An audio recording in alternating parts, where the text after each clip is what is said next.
Hey guys, so in this video we're looking at function notation. So the last one we got sort of the idea of what a function is, and this one we're going to work more with some notation that comes up with functions, and that's this f of x thing. So f of x is going to kind of be like the new y, is not the worst way to think of it. And when something is a function of x, x is going to be the independent variable, it's going to be the input, and then f of x is kind of representing the output, or like the y.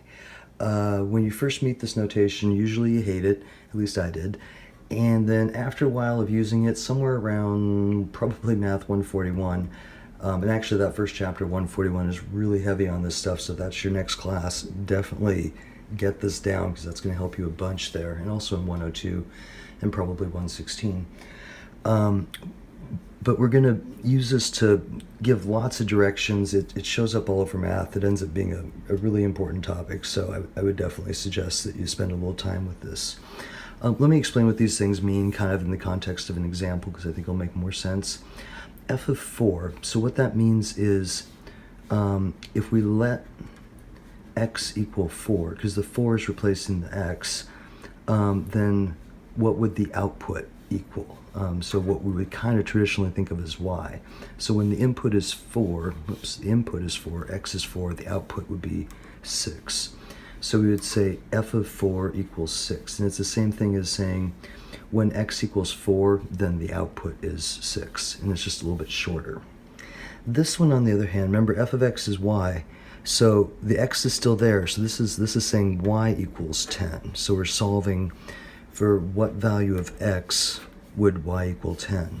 So then we go to our y row and we get y is 10 when x is 6. So careful to recognize the difference. If the number is replacing the x, it's x. If f of x equals the number, then that's y, because this whole chunk is y and this is literally an x in there. Same idea, but now with a graph. So evaluate f of 2. So again, this means when x equals 2, what's the y value? So I can come over here and go, oh, okay, so when x is 2, it looks like the y is 0. F of negative 3, so that's out here, and it looks like it's right there, so f of negative 3 appears to be 5. F of x equals negative 4, so that means the y value. So we're talking y values, there's where y equals negative 4, so then the graph that would be at x equals 0 is the x value that produces 4, or negative 4. And then the last one here, f of x equals 0. So f of x equals 0, that is the, if the y equals 0, that's going to be the same thing as the x-axis, because we're neither above or below it. And so if you look, this one has two answers, because there's two places we intersect. So where the y's are 0 is at x equals negative 2 or 2 over there. Is using an equation instead of a table or a graph. And so we're just showing how these two notations work with the table. So if I'm finding f of negative 3, I go ahead and I write down f of negative 3 equals, and then it just means to plug a negative 3 in for x, because again, that's replacing x. So this would be 5 times negative 3 plus 8, or negative 15 plus 8, or negative 7. The next one, this says y equals negative 12, not x. We're not putting it in for x, we're setting the equation equal to it. So it's very much just like a substitution. So negative 12 is f of x, so I'm going to put it right there basically. So that would look like negative 12 equals 5x plus 8. Bring my 8 over. Negative 20 equals 5x, divide our 5, and negative 4 would equal x. So that's the x that would produce a y of negative 12. 4 and 5 are problems that would have you guys try. So evaluate f of 4. Okay, so when x is 4, this is what that means. It's asking y would be. So if I look at x equals 4, the output is 14. So f of 4 would equal 14. Really need to box that, it's right there. F of x equals 10, so again, that's like y equals 10. So we're saying, what's the x that would make y come out to 10. So if I come down to f of x, which is like my y column or row, then when this is 10, x is 3. Same idea with the graph. So f of x equals, that's a y. So that is y equals 9. So if we come over here, we go do. So it looks like that's your y is 9, and that happens at x equals 2. And then evaluate f of 0, so that's the one we're saying let x equal 0, and then the y would equal the output. So when x is 0, this would equal 1, or f of 0 equals 1. Okay, so from here on out, it's going to get a little bit more algebraic. Number 6 has this f minus g evaluated at -3. There's two ways I can do that. I can either do the algebra first, or I can just plug straight into it. I think the first round I'm going to plug straight into it, and then I'll show the version with the algebra, just on this one problem to show that it works either way. So if I plug straight in, I'm going to have f evaluated at -3. This, by the way, means the exact same thing as f of -3 minus g of -3. And so we're just evaluating this minus, and we're going to need parentheses around that next piece, but just evaluate at -3. So what would that look like? Let's see, we're going to have -3 quantity squared plus 3 times -3 minus 6. And then that's going to be minus, super important bracket right there, because we got to get all this stuff put together before we do our subtract. So 2 still evaluated at -3 minus 5. So kind of cleaning this up a little bit, this would be a 9 minus 9 minus 6 minus, let's see, -6 minus 5. So 9 minus 9, that's gone, so I'm down to -6 minus, and this would be a -11 in there. But then I can clean that up and go -6 plus 11. -6 plus 11 will make 5.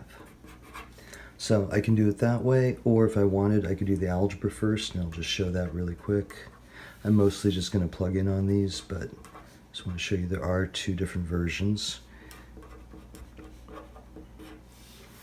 So I think if there was like a lot of simplifying to do, I might do that algebraically first and then plug in. But with these ones, it's not too bad either way. So x squared plus 3x minus 6. So that's going to be a minus 2x and a plus 5. And then I can combine some like terms and get x squared plus x, and minus 6 plus 5 will be a minus 1 there. And then I can just evaluate this at -3. So it's a little less arithmetic is all, and a bit more algebra. But kind of got to do this a bunch of math either way. So this would be 9 minus 3 minus 1, or the same 5 that I got up here. Okay, so this next example, we are going f minus g times h. And so I think I will just do this just numerically and not try to mess with the algebra. I think it'll be more work to do the algebra than not to. So I'm going to do f of -2 right here. So that's going to look like 3 -2 squared minus 7 times -2 plus 6. And then we're going to subtract from that g times h, so we need those brackets again.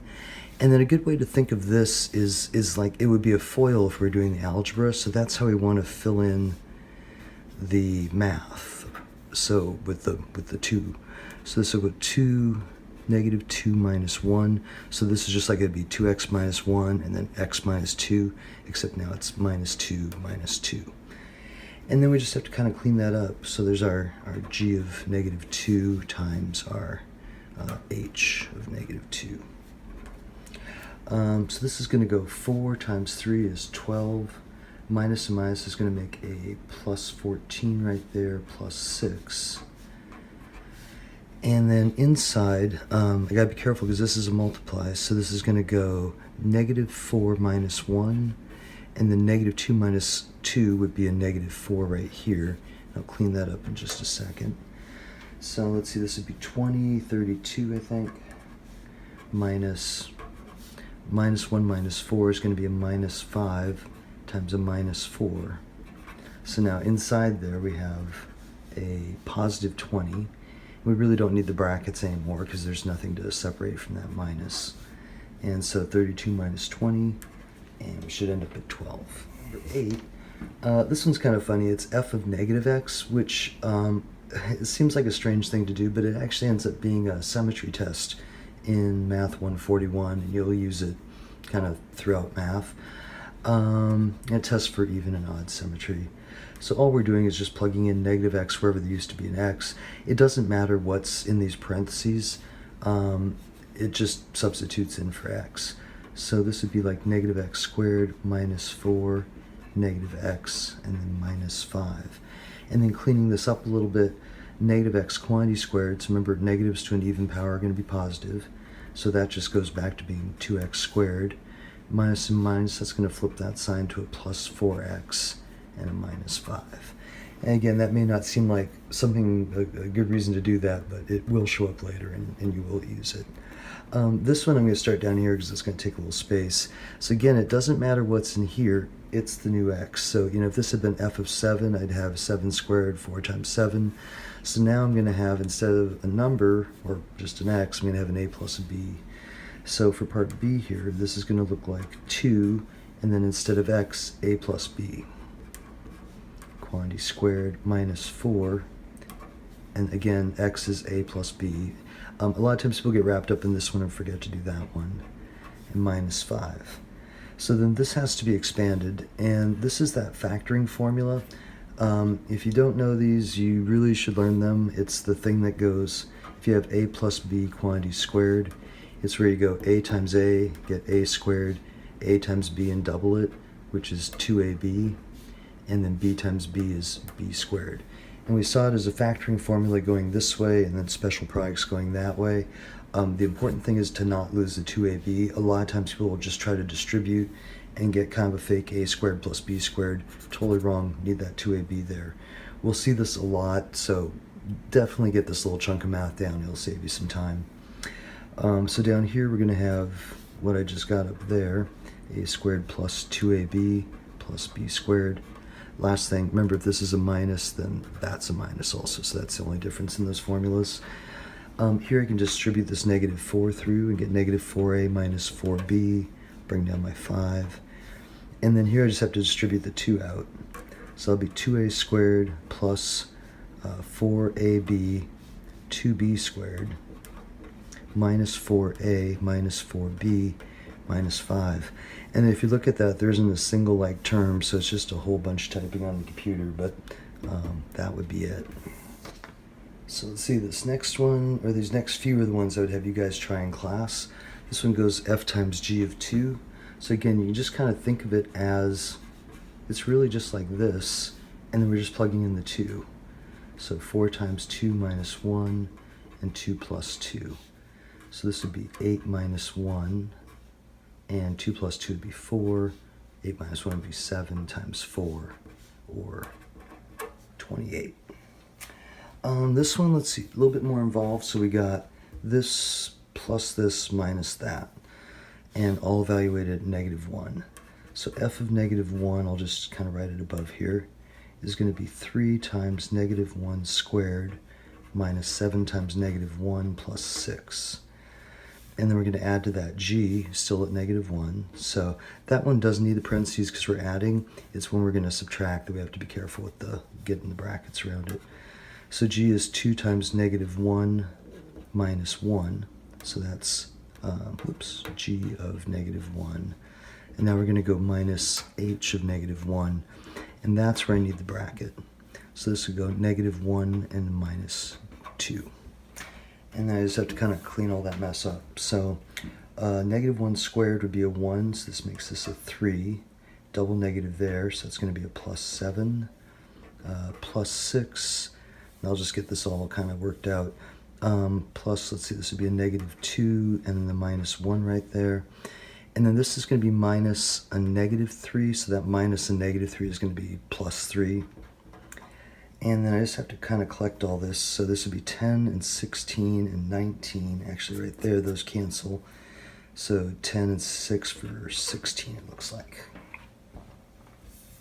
And then these two get confused a lot. So this one is, all of this stuff is going to go in for that x. This one does not mean that. And let me do this one first because it's actually easier. So f of x is that. So it just goes right here. That's the deal. And so there's notice in this we're not substituting in for x, we're substituting f of x into this little expression here. So this would just mean x squared minus 3x plus 7 plus 1, and then add the 1, x squared minus 3x plus 8, and that's it. This one is a bit more work, so this time we have to put x plus 1 in for both of those x's, and kind of like the one I did with the a's and the b's, and then clean it all up. So this will look like x plus 1 squared minus 3 x plus 1 and then plus 7. Expanding this, so again, not x squared plus 1, it's going to go x squared, and then x times 1 times 2 would be 2x in the middle plus 1. If you do get stuck on that, you can always FOIL.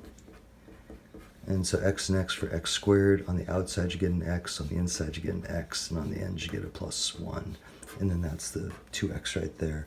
But do try to get where you can just do that in your head. It shows up a bunch, and it just makes it a lot easier.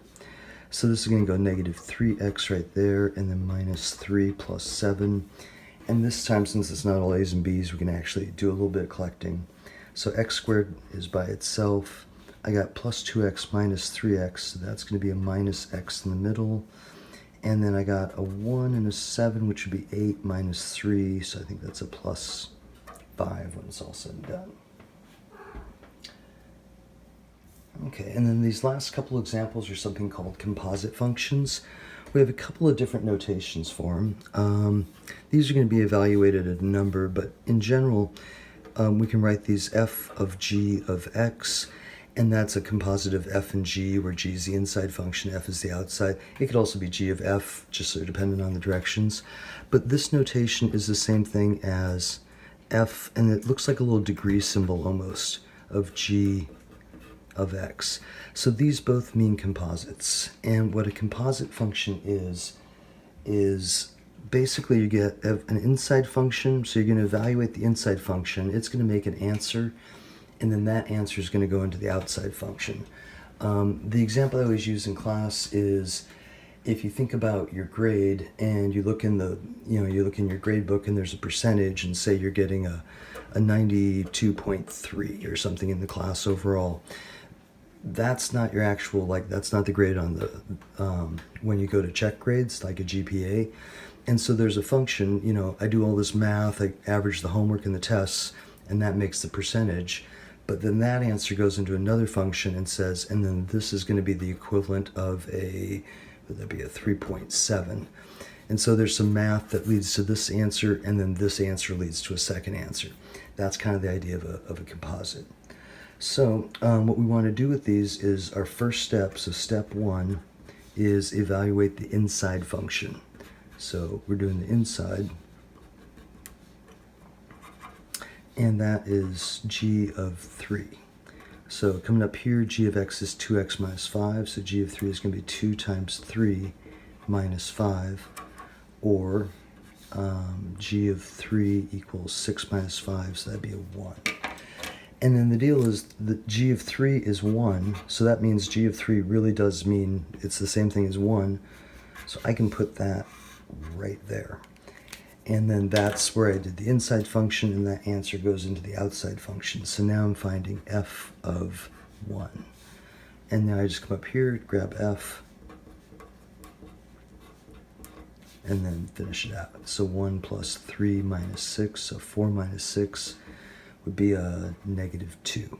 So again, just to recap, we work the inside function, get an answer, take that answer, plug it into the outside function, and get our real answer. So this is just kind of an interim answer on the way to the one you put in the computer. And these are similar. These are the ones I would have you guys try in class. So g of negative 2 would be our inside, so we'll do that first. So I can just go right here, negative 2 plus 3, and g of negative 2 makes 1. And then I can plug that into my outside function, so I'm finding f of 1. So that would look like 2 times 1 squared minus 1 minus 4. 1 squared is 1. Careful not to square the 2.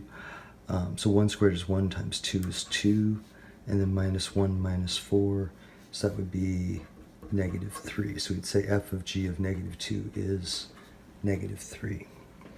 This next one's the same idea. It's just now f is the inside function. So I'm going to start with f of negative 2. So that's going to be 2 times negative 2 squared minus a negative 2 minus 4.